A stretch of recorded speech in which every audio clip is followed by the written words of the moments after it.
Luto tayo guys ng pinesang tilapia. Yan. Yung may sabaw. Ayan o. Tilapia yan. Tayo ng may sayote pa. Ayan o. So ito ngayon, pagka nagpipinesa ako, inuuna ko muna yung luya. Ayan. Saan natin ilalagay ang bawang. Pagka nakita nyo umamoy na yung luya, ayan. Tatabi lang natin ng konti. Ayan. O. Pagkatabi ng ganyan, saan natin ilalagay ang bawang. Ayan o. Natin ilalagay. Saan tayo magigisa ng bawang sibuyas?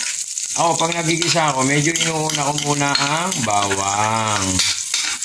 Para medyo gusto ko kasi medyo mamula-mula yung bawang eh. Ayan. Ayan. Saan natin isusunod ang sibuyas. Ayan. O.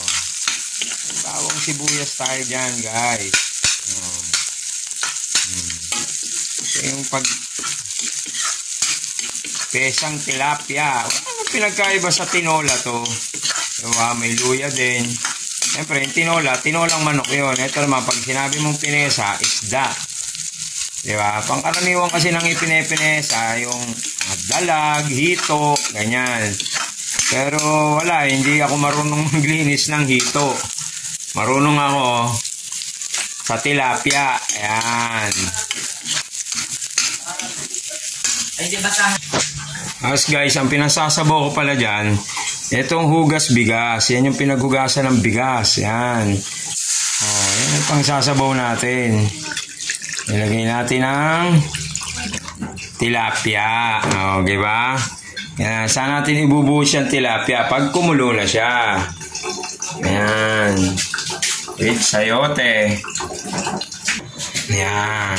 At ito pala guys. Yan. Pagkatapos ko siyang gisahin, dinediretso ko na sa kaserola kasi nga para mas marami yung sabaw. Hindi ko na naipakita paano ko nailagay yung sayote. Pero laban na yan. Yan o. Ayan yung sayote o. Andiyan yung pinesa ko. Hindi ko lahat isinama kasi sa mga kids. Pero silang prito. Yan. Request ni Mayora daw yan. Gusto niya sa kanya prito. Diba? Oh, kaya susundin natin si Mayora. Oh, ayan yung sa gusto ko naman may sabaw. Ayan, ang sarap. Pasensya na kayo guys, isa lang ang salangan ko. Kasi yung isa sira. Ayan, sira yung isang butas. Kaya ayan, oh. Ayan, oh. Happy eating. Maya-maya. Ayan kasi yung lunch namin. Diba? Kakain tayo ng malupit dahil rest day ni Kuya Brian. Thank you so much. Pa-follow naman sa aking page. Pa-follow na rin sa aking YouTube channel na Jackie yan. Si Kuya Brian din po yun. Yan. Yung mga aking LRT serye. Yan. Yun ang tawag doon sa YouTube channel ko. Diba? Lagi nyo naman nakikita nasa LRT si Kuya Brian eh. Thank you so much guys. Maraming salamat po sa nanonood ng aking mga vlog. Maraming salamat po. Thank you guys. At eto naman guys, diba sinasabi ko sa inyo, paprito naman yung kay Mayora. Ayan o. Oh. Pritong tilapia naman yung kanila. Hihigop din naman niya ng sabaw. Kaso hindi siya masyadong panatik ng sabaw. Diba? Yan naman yung kanya. Pritong tilaps. Yan. Yung pritong tilapia ko pala, nilagyan ko ng breading na crispy fry. Yung sa manok, para malasa. At saka ko siya nilagyan ulit ng harina. Ayan. Para medyo kumapalat. Hindi manikit ang balat. Eh, alam nyo naman yung kawali ko. Diba? Kung may non-stick pan, yung non-stick pan ba, yung hindi na minamantikaan, no? Yun. Yung sa akin naman, no stick pan. Yeah. Ano naman to? Ito yung mga sinaunang kawali. Ayan. Meron pa naman sa palengke niyan. Ayan, no? Wala pa tayong pang-budget eh.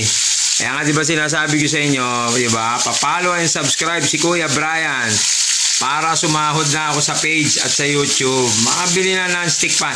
Pag nakabili ako ng non-stick pan, pati kayo, magkakaroon din ng non-stick pan. Yan. Papapremyo ko kayo ng non-stick pan. Oh, ayan oh.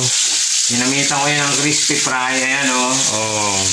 Tiyare! Wala kasi akong pang isda na crispy fry. Alam ko may pang isda rin na ganito, pero hindi na ako nag-abala. Hirap naman.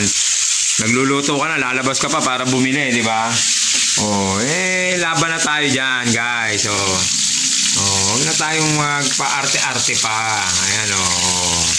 Thank you so much sa inyo, guys.